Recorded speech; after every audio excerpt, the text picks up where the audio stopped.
ಎಲ್ಲರಿಗೂ ನಮಸ್ಕಾರ.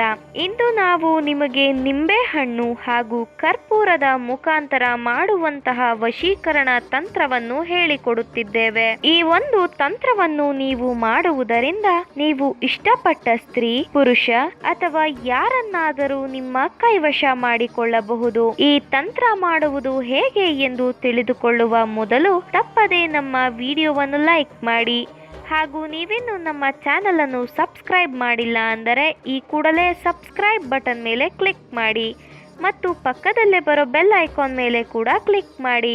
ಈ ವಶೀಕರಣ ತಂತ್ರವನ್ನು ಮಾಡುವುದಕ್ಕೆ 3 ನಿಂಬೆಹಣ್ಣು, ಸ್ವಲ್ಪ ಕರ್ಪೂರ, ಸ್ವಲ್ಪ ಉಪ್ಪು, ಸ್ವಲ್ಪ ಕುಂಕುಮ ಹಾಗೂ ಕಪ್ಪು ಬಟ್ಟೆ ಬೇಕಾಗುತ್ತದೆ.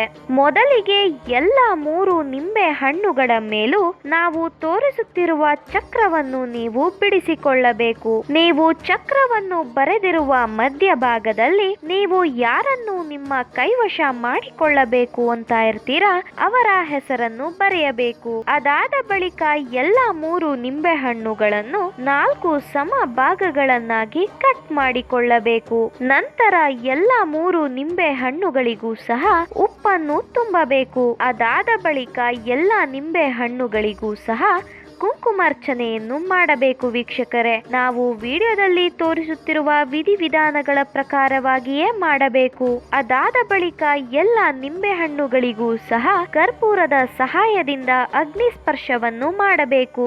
ಈ ರೀತಿಯಾಗಿ ನೀವು ಮಾಡಬೇಕಾದರೆ ನೀವು ಯಾರನ್ನು ನಿಮ್ಮ ಕೈವಶ ಮಾಡಿಕೊಳ್ಳಬೇಕು ಅಂತ ಇರ್ತೀರಾ ಅವರ ಹೆಸರನ್ನು ನಿಮ್ಮ ಮನಸ್ಸಿನಲ್ಲಿಯೇ ನೆನಪಿಸಿಕೊಳ್ಳಬೇಕು. ಅದರ ಜೊತೆಗೆ ಅವರು ನಿಮ್ಮ ವಶವಾಗಲಿ ಎಂಬ ಸಂಕಲ್ಪವನ್ನು ಮಾಡಬೇಕು. ವೀಕ್ಷಕರೇ, ಅಗ್ನಿ ಸ್ಪರ್ಶವನ್ನು ಮಾಡಿದ ಬಳಿಕ 3 ನಿಂಬೆ ಹಣ್ಣುಗಳನ್ನು ಕಪ್ಪು ಬಟ್ಟೆಯ ಒಳಗಡೆ ಹಾಕಿ ಒಂದು ಗಂಟನ್ನು ಮಾಡಿಕೊಳ್ಳಬೇಕು. ಆ ಕಪ್ಪು ಬಟ್ಟೆಯ ಗಂಟನ್ನು 1 ದಿನಗಳ ಕಾಲ ನಿಮ್ಮ ಬಳಿಯೇ ಇಟ್ಟುಕೊಳ್ಳಬೇಕು. ಈ ರೀತಿಯಾಗಿ ನೀವು ಮಾಡುವುದರಿಂದ ನೀವು ಇಷ್ಟಪಟ್ಟವರು ಆದಷ್ಟು ಬೇಗ ನಿಮ್ಮ ವಶವಾಗುತ್ತಾರೆ. ಈ ವಶೀಕರಣ ತಂತ್ರ ನಿಮಗೆ ಇಷ್ಟ ಆದಲ್ಲಿ ವಿಡಿಯೋವನ್ನು ಲೈಕ್ ಮಾಡಿ, ಶೇರ್ ಮಾಡಿ ಹಾಗೂ ಸಬ್ಸ್ಕ್ರೈಬ್ ಮಾಡಿ. ವಿಡಿಯೋ ನೋಡಿದ ಎಲ್ಲರಿಗೂ ಕೂಡ ಧನ್ಯವಾದಗಳು.